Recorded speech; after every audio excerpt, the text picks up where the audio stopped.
My name is Lamar. I'm from Detroit, Michigan. I grew up in Detroit. I've lived all over the country, and I moved to Atlanta to see if I can find my roots. When I was a little boy, I couldn't talk good. And my mother never would let my brother tease me about it. People that I played with teased me about it, so I didn't know that I couldn't talk good. So when I went to kindergarten, I kind of found out something different about me. Every time I said something, people would start laughing. And as I knew that you can't talk, and it kind of went into a shell. And I stayed into that shell for years. I couldn't communicate, so it made me violent. I was very violent. And I grew up thinking violence because I couldn't speak.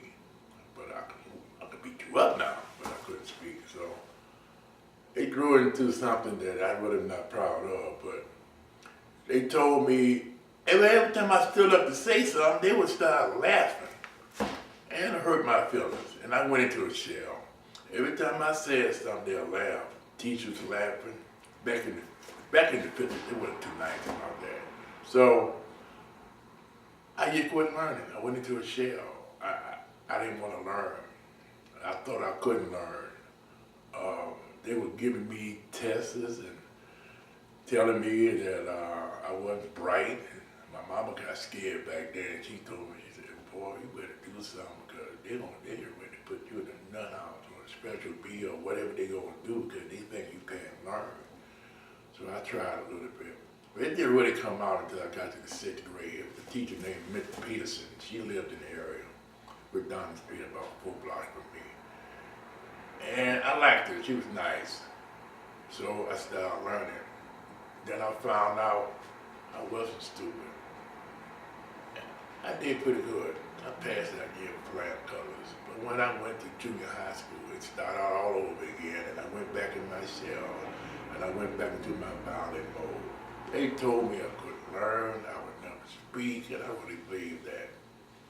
I was so bad at 15, 16, when I went to prison, I couldn't read, I was illiterate. And I stayed in prison, and I woke up one day after I was there about a week and said, boy, you can't sit here all the 3 or 4 years and don't do nothing. So I picked up a book and I started reading. I started doing, reading sex books. I started reading Black history. Then I started reading psychology. And by me not knowing, I got to reading and I was reading journals. It was making my head hurt, but I thought it was a book, so I would read the journals, you know. I went over psychology for a while, and then I read something about, they don't know, but 90% theory, 10% fact. If you get a PhD, you can write your own book. So, right then I put the book down and I figured I ain't gotta read psychology no more if it's like that, you know. People really don't know. So, that's part of my life. I went to church, drug addictions, after drug addictions, living all over the country. I'm running for myself, but every place I go, I was there. And I went to church and was around a bunch of men. Place called Fake's Clinic up in Detroit. And the first thing I tried to say is, I got up there, everybody was talking, I said, I'm a wannabe servant. But it didn't come out too good, so I went on. And I was there, and a couple of ministers there told me, boy, don't never say nothing, you can't talk. You need to shut up. Okay, so a lady named Mother there, she was Mother Peniston. I kind of took on to her, and she took on to me, and find out she was a McClendon. My name is McClendon. So she gave me some outlook on my family, and she tried to get me in front of a mic. I was terrified of it. I would run out, do something, wouldn't come back. And our boy Charles Johnson told me, he said, Lamar, if you ever speak into a mic, it'll be a miracle. He'll tell you, show me a mic today, you have to take it from me. I found myself. I found out that I was a successful human being. I found out that I did care about people. I found out that I really loved my brother and I wanted to help somebody, but I didn't know how to do it. I'm still working on it. I make a lot of mistakes, but I'm finding out today, in order for me to be successful in what I'm doing, I'm gonna have to stay in the way. I'm gonna get in the way, I'm gonna stay in the way until something comes good about this life that I'm living. People is mistreating people. I can understand you messing over me, but I can't understand you messing over my brother. I'm trying to develop a way to talk to people and influence people, especially homeless people and people and addicts and people that they say got mental disorder. Everybody got a mental disorder. And I'm tired of you stigmatizing my brother, telling him he's a failure. I'm here to tell you today, I'm not a failure. I've never been a failure in life, and I don't allow anybody to tell me I'm a failure. To give you a for instance, when I was a drug addict, I was an excellent drug addict. I was a successful drug addict. When I was homeless, I was excellent. I was a successful homeless person. I was a successful hoe. Everything I did in my life has been successful. God had gave me a choice to take me to the bottom, and my God doesn't make any mistakes. He took me to the bottom to bring me back to the door so I can walk through the door and be a successful human being. How could I can help anybody if I've never been there? I've been there. People need to be motivated. I need to be motivated daily. Now I know who I am because I was in poverty, in spiritual poverty, because I didn't know who I am, who I am. Today I know who I am. Today I can wake up in the morning and I can look in the mirror and I can define myself and be anything that I want to be. I can go to a dictionary, I can open up a dictionary, I can look in the word, and you can't tell me that that's the definition of that word. I can make a definition of anything I want for that word to be. I define my definitions, I define my life, and I'm finding myself, learning about me. And I'm learning that it's more to me than just me. I'm learning it's not about me. That's been my problem all my life. It's all about me. It's not about me. It's about my brother. If I commit a crime to my brother, I commit a crime to me. Today I understand about life that I need to surround myself with successful people. And that's what I've done. I had a bout with depression for a long time. Until I figured out, why are you getting depressed? Okay, as I this and I that, I got addiction problem, I ain't got no girlfriend, I ain't got no money. Well, after I figured out, I guess you would be getting depressed, because you ain't thinking about nobody but yourself. You want to fight depression?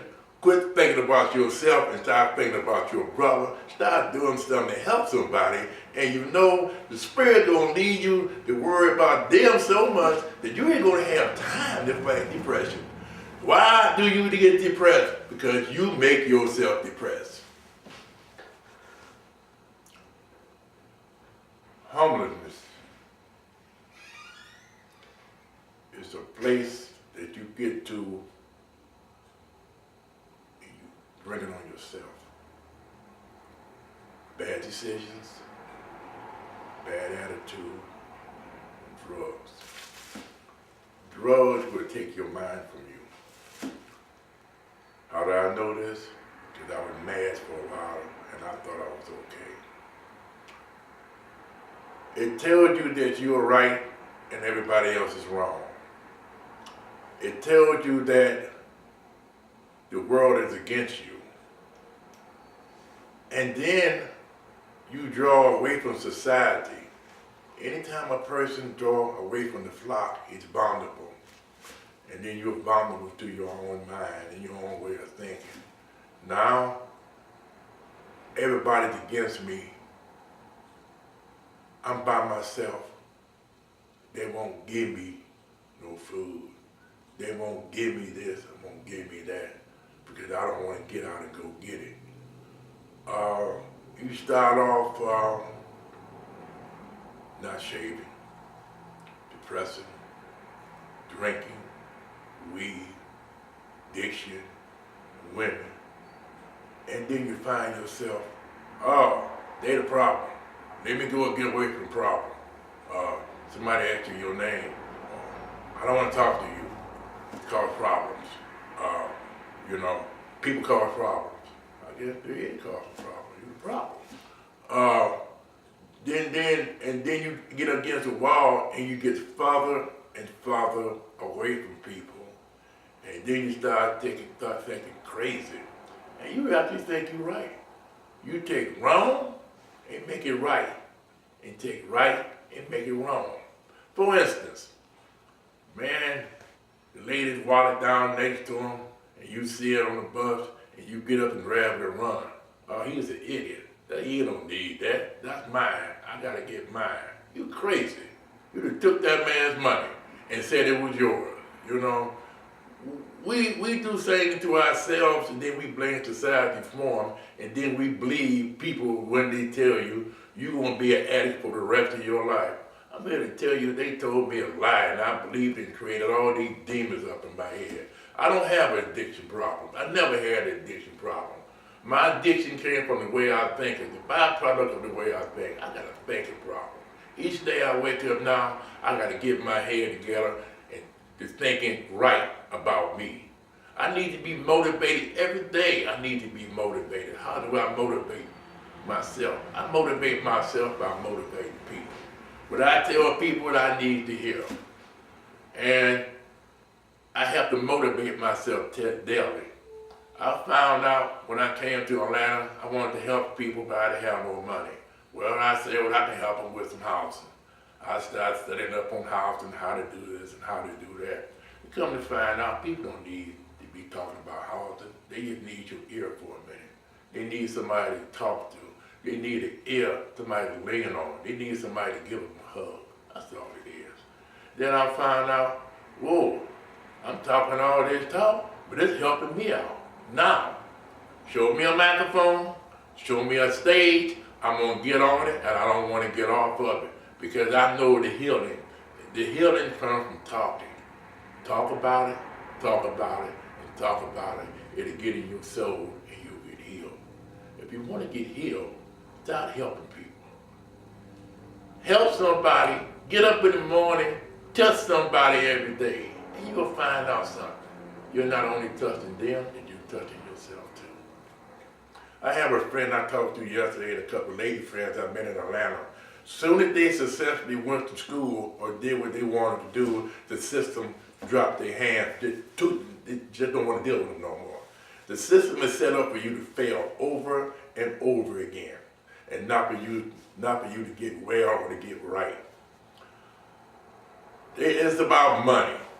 It's about human beings getting money from you as a cash cow.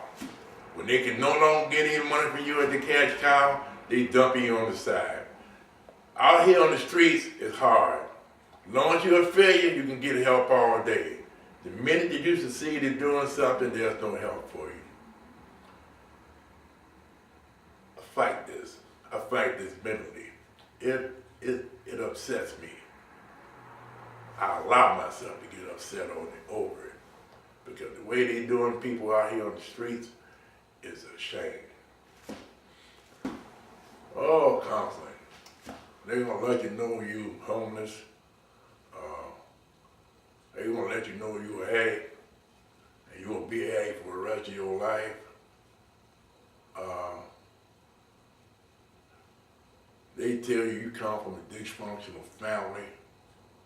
Everybody comes from a dysfunctional family. Everybody dysfunctional. Everybody got mental issues. Talking about mental issues.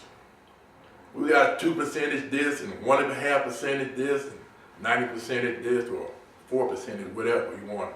And I figure you take all these mental illnesses up and you add all these percentage points up, and you should get about 70% of the people in the United States have a mental disorder, if you want to call it.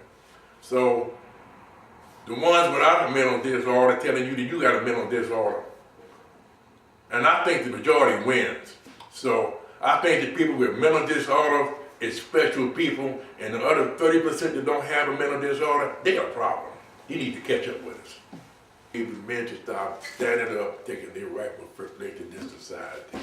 I found out when I came to Atlanta, a black man in Atlanta have a hard time even surviving up in here. But you can survive. Atlanta has a lot of opportunities, but opportunities in Atlanta, you have to step out on your own and go take your opportunity because people are not going to give you anything. If you want something, you need to wake up in the morning and tell yourself what you want and where you're going, and you need to start walking in that direction. By the time you get there, I was informed this morning before this filming, by the time you get there, somebody be with you. You're not alone. If you look at the defining words, and the word I means spirit. It's neither male nor female. So I is spirit. If you talk about I all the time, you're not talking about yourself, you're talking about the spirit with you, so you know they're not alone no way. You always got somebody around you.